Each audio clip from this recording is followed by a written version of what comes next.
Greater Hyderabad కార్పొరేషన్లో జనసేనతో BJP పొత్తు ఉంటుందా ఉండదా? తెలంగాణ వ్యాప్తంగా ఆసక్తి రేకెత్తిస్తున్న అంశంపై బీజేపీ ఎంపీ రఘునందన్ రావు ఏమన్నారో మా ప్రతినిధి క్రాంతి కుమార్ అందిస్తారు. వాస్తవం ఎంత, సార్ ఉద్దేశం ఏంటి, అంతేకాకుండా పవన్ కళ్యాణ్ వెనుక బీజేపీ ఉందా, పవన్ కళ్యాణ్తో పొత్తు ఉంటుందా అన్న విషయాన్ని మెదక్ ఎంపీ రఘునందన్ రావు గారిని అడిగి తెలుసుకున్నాం. సార్, ప్రధానంగా సర్ అనేది బీజేపీ ఓటు చోరీ కోసం వాడుకుంటుందని కాంగ్రెస్ పార్టీ ఆరోపిస్తుంది. దీన్ని మీరు పైన మీ స్పందన ఏంటి? స్వతంత్ర భారతదేశంలో ఓటు చోరీ అయినా సీటు చోరీ అయినా అట్లాంటి అవలక్షణాలు ఏమైనా ఉన్నాయంటే అది కాంగ్రెస్ పార్టీ డిక్షనరీలోనే ఉంటుంది. ఇట్లాంటి వాటికి అన్నింటికీ తెరలేపింది కాంగ్రెస్ పార్టీయే.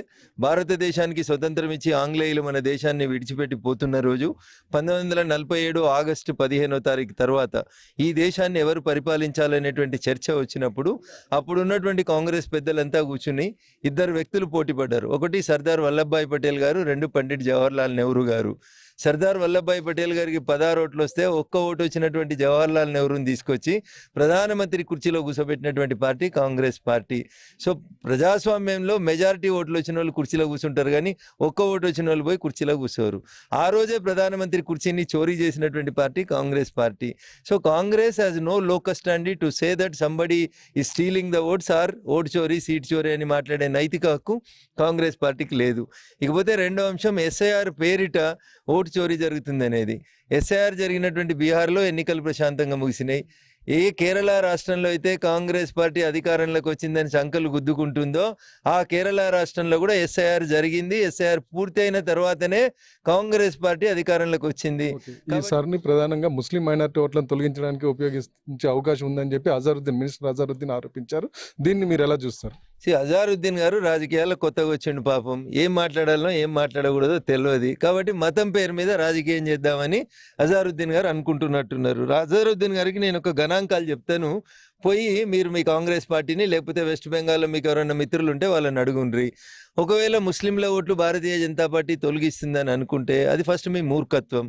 ఎస్ఐఆర్ భారతీయ జనతా పార్టీ చేస్తలేదు. ఎస్ఐఆర్ అనేది భారత ఎన్నికల సంఘం చేస్తున్నటువంటి ఒక కార్యక్రమం.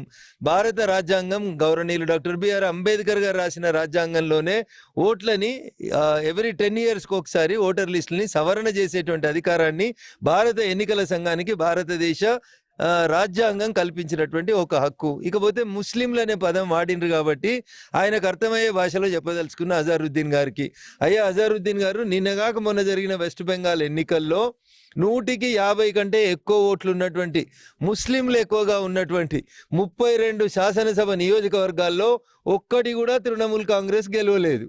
మరి 100కి 50 మంది కంటే ఎక్కువ ముస్లిమ్స్ ఉన్న చోటనే తృణమూల్ కాంగ్రెస్ గెలవకపోతే ఎవరి తప్పు? మీరు మాత్రం బంజారా హిల్స్, జూబ్లీ హిల్స్ లో విలాసవంతమైన జీవితాలు గడపాలి. This is the nature of Congress and mister Azharuddin. Okay, గత కొన్ని సంవత్సరాలుగా పవన్ కళ్యాణ్ తెలంగాణలో స్తబ్దుగా ఉన్నాడు, రాజకీయ యాక్టివిటీ ఏం చేయలేదు. కానీ ఇటీవల కొంత స్పీడప్ చేశాడు రాజకీయ యాక్టివిటీ. ఈరోజు కార్యాలయాన్ని కూడా ఓపెన్ చేశాడు. దీని వెనుక బీజేపీ పార్టీ హస్తం ఏమన్నా ఉందా, లేదా ఈ రాబోయే జిహెచ్ఎం సెలక్షన్ లో కలిసి పనిచేసే అవకాశం ఏమన్నా ఉందా? భారతీయ జనతా పార్టీ కాశ్మీర్ నుంచి కన్యాకుమారి దాకా దేశంలో ఉన్న ప్రతి బూతుని గెలవడమే లక్ష్యంగా పనిచేస్తుంది. ప్రతి బూతుని మా టార్గెట్గా పెట్టుకొని పనిచేస్తాం. బూత్ గెలిస్తే పంచాయతీ గెలుస్తాం, పంచాయతీ గెలిస్తే పార్లమెంట్ గెలుస్తాం. This is our slogan. కాబట్టి ఇంకెవరో వస్తున్నారు, ఎవరో పోటీ చేస్తున్నారు, ఎవరో ఆఫీస్ ఓపెన్ చేసుకుంటున్నారు. మా చెల్లె కవిత కూడా టీఆర్ఎస్ అని ఆఫీస్ ఓపెన్ చేసింది. మరి అదెందుకు అడుగుతలేరు? స్వతంత్ర భారతదేశంలో ఎవరైనా ఎక్కడైనా ఏ రాజకీయ పార్టీ అయినా పోటీ చేసేటువంటి వెసులుబాటుని భారత రాజ్యాంగం కల్పించింది. పవన్ కళ్యాణ్ గారు వచ్చినా, కవిత గారు వచ్చినా, ఎవరు వచ్చినా మేము స్వాగతిస్తాం. ఎన్నికల నోటిఫికేషన్ వచ్చిన తర్వాత ఎవరితో కలవాలి, కలవకూడదు అనేది అప్పుడున్న పరిస్థితులను బట్టి నిర్ణయాలు తీసుకుంటాం. ఓకే, కాశ్మీర్ నుంచి కన్యాకుమారి వరకు కూడా ప్రతి బూత్ను బీజేపీ గెలవాలనుకుంటుందని మీరే చెప్పారు. బట్ మీతో పాటు ఎన్డీఏగా చాలా పార్టీలు భాగస్వామ్యంగా వాటిని కూడా మీరు మింగి పూర్తిగా మీ పార్టీ ఉండే అవకాశం ఏమైనా ఉంటుందా? సో ఇప్పుడు నేను ఇందాక మిత్రులతో మాట్లాడుతున్నప్పుడు చెప్పినాను, మళ్ళీ చెప్తా ఉన్నాను, లైలాన్ చూడాలంటే మజ్ను కళ్ళతో చూడాలి. NDA is nothing but Bharatiya Janata party. Bharatiya Janata party is nothing but NDA headed by honourable prime minister Narendra Modi. ఎన్డీఏలో వాళ్ళంతా మాతో కలిసి దోస్తాన చేస్తారు, మాతో కలిసి పోటీ చేస్తారు. ఇక తిమింగలం ఎక్కడిది, మింగడం ఎక్కడిది? మీకేదో ప్లేట్ బ్రేకింగ్లు, స్లేట్ బ్రేకింగ్లు కావాలి కాబట్టి మమ్మల్ని ఏదో అన్యాయం చేసే కార్యక్రమం చేయకుండ్రి. ఎన్డీఏ భాగస్వామ్య పక్షాలన్నీ కలిసే ఉన్నాయి. కొత్తగా ఇంకేదన్నా పార్టీ ఎన్డీఏలకు వచ్చి కలుస్తా అంటే కూడా భారతీయ జనతా పార్టీ సిద్ధాంతం నచ్చి నరేంద్ర మోడీ గారి నాయకత్వం వచ్చి ఎవరన్నా వచ్చి మా పార్టీతో కలుస్తాం, ఎన్డీఏలో భాగస్వాములు అయితే తప్పకుండా కలుపుకుంటాం, మిత్రపక్షాలని గౌరవిస్తాం.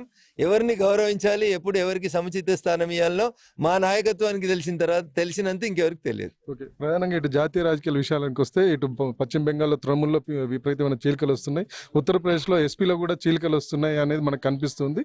దీన్ని మీరు ఎలా చూస్తారు? దీని వెనక బీజేపీ హస్తం ఉందని ప్రతిపక్షాలు ఆరోపిస్తున్నాయి. దీనిపైన మీ స్పందన ఏంటి? అన్నింటికి భారతీయ జనతా పార్టీ ఉంటే మరి మీరే ఏడిపోయారన్నా? నువ్వు బీఫామ్ ఇచ్చిన ఎమ్మెల్యే నీ ముఖం చూడపో అని వెళ్ళిపోతున్నాడు. నువ్వు బీఫామ్ ఇచ్చుకుని గెలిపించుకున్నటువంటి ఎంపీ నేను అటు దిక్కే రానని చెప్పి గేటుకు తాళం వేసిపోతా ఉన్నాడు. పార్టీలో 80 మంది ఎమ్మెల్యేలు గెలిస్తే 62 మంది ఎమ్మెల్యేలు ఒక్క రోజులో వెళ్ళిపోయినరు. తప్పు ఎక్కడుందనేది ఆలోచించుకోవాలి. నీ నాయకత్వాన్ని నచ్చక తిరుగుబాటు చేసిపోతున్నటువంటి ఎమ్మెల్యేల సంఖ్య 2/3 కంటే ఎక్కువ ఉంది. ఎంపీల సంఖ్య మోర్ దెన్ 2/3 ఉంది. ఏం చేయమంటారు మరి? మీ ముఖం మంచిలేక అద్దం బాగలు కొట్టినట్టు వాళ్ళ నాయకత్వం మంచిలేక మమ్మల్ని తిడితే ప్రతిదాని వెనకాల భారతీయ జనతా పార్టీ ఉందంటే మమ్మల్ని ఏం చేయమంటారు? మేము అధికారంలో ఉన్నాం కాబట్టి 2/3 మెజార్టీ కంటే ఎక్కువ వచ్చిన పొలిటికల్ పార్టీకి సంబంధించిన ఎవరైనా, నేను ఇందాకే చెప్పినట్టు నరేంద్ర మోడీ గారి నాయకత్వం నచ్చింది, భారతీయ జనతా పార్టీ సిద్ధాంతాలు నచ్చినాయి, మేము మీతో కలిసి వస్తామంటే ఏం చేయాలి? కలుపుకొనే పోతాం. ప్రధానంగా మనం చూసుకున్నట్లయితే ఇటీవల కాలంలో రాష్ట్రంలో ఇటు అధికార కాంగ్రెస్ పార్టీ కానీ సీఎం కానీ ప్రధానంగా ఆరోపణలన్నీ కూడా బీజేపీ మీద చేస్తున్నారు, మీ కేంద్ర మంత్రుల మీద చేస్తున్నారు. ప్రధాన ప్రతిపక్షంగా ఉన్న బీఆర్ఎస్ను వదిలిపెట్టినట్టు కనిపిస్తుంది. కాస్త తీవ్రత వాళ్ళ మీద తగ్గించి మీ మీద పెంచారు. అంటే మీరేమైనా ఇక్కడ ప్రభుత్వాన్ని కూలదోసి మీరు అధికారంలో రావడానికి ఏమైనా ప్రయత్నాలు చేస్తున్నారా, లేదా మిమ్మల్ని నెక్స్ట్ పవర్లోకి రాబోయే ప్రధానంగా భావిస్తున్నారు? ఏదైనా అలజడి సృష్టించారా? ఎందుకు వాళ్ళు మిమ్మల్ని టార్గెట్ చేస్తున్నారు? ఎవరినో కూలగొట్టి అడ్డదారిలో అధికారంలోకి రావాల్సిన అవసరం మాకు లేదు. తెలంగాణ రాష్ట్రంలో ఎప్పుడు ఎన్నికలు వచ్చినా Congress party single digit confine అవుతుంది అనడంలో నాకైతే ఎట్లాంటి డౌట్ లేదు. 2.5 ఏళ్ల రేవంత్ రెడ్డి గారి పాలన తర్వాత మళ్ళీ ఎవడన్నా కాంగ్రెస్ పార్టీకి ఓటెత్తాడని అయితే నేను అనుకుంటలేను. మెడకాయ మీద తలకాయ ఉన్నోడు ఎవ్వడు కూడా కాంగ్రెస్ పార్టీకి ఓటేయడు. Revanth Reddy will be the last chief minister of Congress party in Telangana state. మళ్ళీ 20 ఏళ్ల దాకా కాంగ్రెస్ పార్టీని లేవకుండా, దాన్ని హైడ్రాలిక్ జాకులు పెట్టి లేపినా లేవకుండా హైడ్రా పేరిట ఆయన దాన్ని ముంచేస్తున్నాడు, కప్పేస్తున్నాడు. కాబట్టి Revanth Reddy will be the last chief minister of Telangana for Congress party. Okay, చివరి ప్రశ్న సార్, మీ సాటి ఎంపీ రాహుల్ గాంధీ ఇంకా మీరు అన్నారు ఇంకొక మాట, అది కూడా చెప్తాను. మీ మీదనే ఎందుకు పడ్డాడని. ఏ చెట్టుకైతే కాయలు ఎక్కువ ఉంటాయో దాని మీదనే రాళ్ళు ఎక్కువ పడుతుంటాయి. భారతీయ జనతా పార్టీ వైపు తెలంగాణ సమాజం చూస్తుంది కాబట్టి ఆయన మా మీద రాళ్ళేసేటువంటి కార్యక్రమాన్ని చేస్తా ఉన్నాడు. ఆ రాళ్ళని వాళ్ళ తిట్లని పునాదులుగా మలుచుకొని ఈ రాష్ట్రంలో కూడా భారతీయ జనతా పార్టీ అధికారంలోకి వస్తుంది. ఓకే, చివరి ప్రశ్న సార్, ఈ రోజు మీ సాటి ఎంపీ రాహుల్ గాంధీ బర్త్డే సందర్భంగా ఆయనకి ఏమైనా చెప్పదలుచుకున్నారా? So there is nothing special అన్న. ఏ ఎంపీ పుట్టినా ఆయన నిండు 100 ఏళ్ళు మంచిగా ఉండాలని అయితే కోరుకుంటాం. మేము ఏమని చెప్పినాం ఇందాకనే మీకు, సబ్కా సాత్ సబ్కా వికాస్ అని చెప్పినాం. మీ పుట్టినరోజున్న శుభాకాంక్షలు చెప్తాం, మా తోటి ఎంపీ గారి పుట్టినరోజున్న శుభాకాంక్షలు చెప్తాం. చివరికి నా కారు నడిపే కారు డ్రైవర్ బర్త్డే ఉంటే కూడా జన్మదిన శుభాకాంక్షలు. నిండు 100 ఏళ్ళు అష్ట ఐశ్వర్యాలతో సుఖ సంతోషాలతో వర్ధిల్లు బిడ్డ అని చెప్తాం. ఇది నా హిందూ ధర్మం చెప్పింది. సమస్త జనాలు సుఖంగా ఉండాలని కోరుకుంటాం. సర్వే జన సుఖినో భవంతు అని కోరుకుంటాం. కాబట్టి ఆయన పక్క పార్టీడా మా శత్రు పార్టీడా అనేది నాకు అవసరం లేదు. ఒక సహచర ఎంపీగా ఆయన కూడా నిండు 100 ఏళ్ళు అష్ట ఐశ్వర్యాలతోటి సుఖ సంపదలతోటి కుటుంబంతో విరాజిల్లాలని మనస్ఫూర్తిగా భగవంతుని కోరుకుంటున్నాను. Thank you. ఇది పరిస్థితి. బీజేపీ అందరు బాగుండాలని కోరుకుంటుందని చెప్పి రఘునందన్ రావు అంటున్నారు. కెమెరా పర్సన్ అనిల్తో క్రాంతి కుమార్, ఐ న్యూస్.